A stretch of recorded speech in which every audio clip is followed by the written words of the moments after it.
बाबा साहब अम्बेडकर के उनके लिखे हुए पद को लेते हुए माँ रमाबाई ने ब्रिज चौराहे पर रो देती है। ये कैसी हालात है, कैसी हालात आई है, कैसे हालात आई है। माँ रमाबाई ने अपने आंख में आंसू भरकर जो पैसे इकट्ठा करी थी, उस पैसे से इकट्ठा करने के बाद में माँ रमाबाई ने उस पैसे को लंदन में भेज देती है। भेजने के बाद बेटी की इलाज नहीं कराती है मेरी माताओं मेरी बहनों। इलाज के दौरान बाबा साहब की बेटी हिंदू तुरंत दम तोड़ देती है, अर्थात उसकी मृत्यु हो जाती है। हालात है,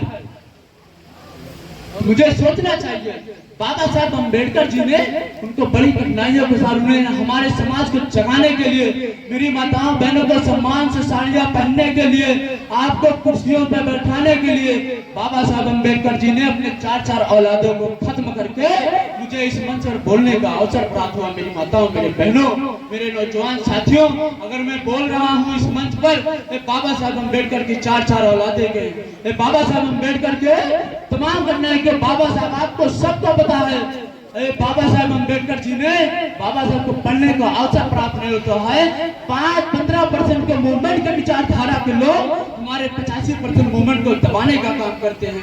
हालात देखिए बहुत गया में हमारे धम्म पूज्य भंते जी को, हमारे जहाँ पर भगवान वहाँ पर 15% के मूवमेंट हमारे विचार को खत्म करना चाहते हैं।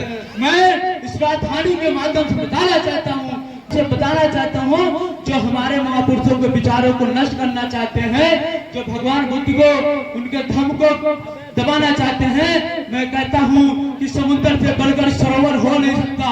मैं अपनी बात को खत्म करता हूँ, क्योंकि इस देश में बहुत से बड़े बड़े लिखे विद्वान थे, लेकिन बाबा साहब अम्बेडकर जी से कभी नहीं हुए। मैं कहता हूँ कि समुद्र से बढ़कर सरोवर हो नहीं सकता, अम्बेडकर जैसा विद्वान कभी कोई हो नहीं सकता।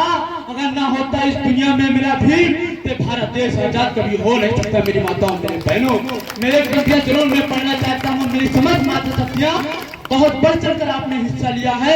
कहते हैं कि हर प्यार में बेवफाई का झरोखा नहीं होता, हर रिश्ता इतना प्यार में अनोखा नहीं होता। हर प्यार में बेवफाई का झरोखा नहीं होता, हर रिश्ता इतना प्यार में अनोखा नहीं होता।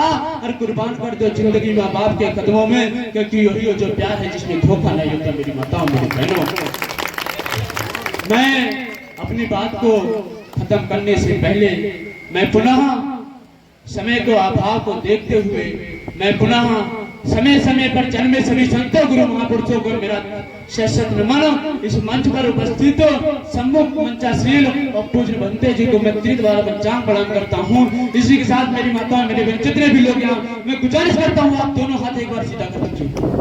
दोनों हाथ सीधा करने के बाद में ऐसा चला दो कि बाबा साहब अम्बेडकर के और भगवान बुद्ध की संतानें अभी जिंदा हैं। जो लोग सोचते हैं कि बाबा साहब की संतानें मुर्दा हो गए हैं, उनको सबक सिखाओ। जो भी बाबा साहब की औलादें जिंदा हैं, उनको ऐसा जवाब देंगे, उनको समय परिवर्तनशील है, यही बुद्ध का दम है। दोनों हाथ सीधा करके मेरी माताओं मेरे बहनों, मैं कहूँगा भगवान बुद्ध की करुणा हो, आप लोग कहिएगा करुणा हो करुणा हो।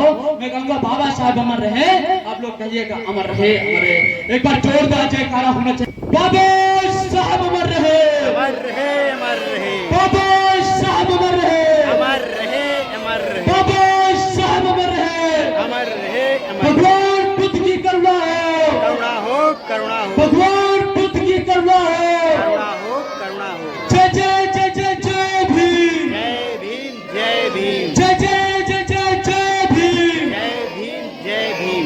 धन्यवाद। पुनः अगर अवसर मिलेगा विचार को पुनः व्यक्त करूंगा। इसी के साथ पुनः मेरी माता शक्तियां आप सभी को मैं सादर नमो बुद्ध। जय भीम। पूज्य भंते जी को मैं त्रिद्वार पंचांग प्रणाम करता हूँ। धन्यवाद।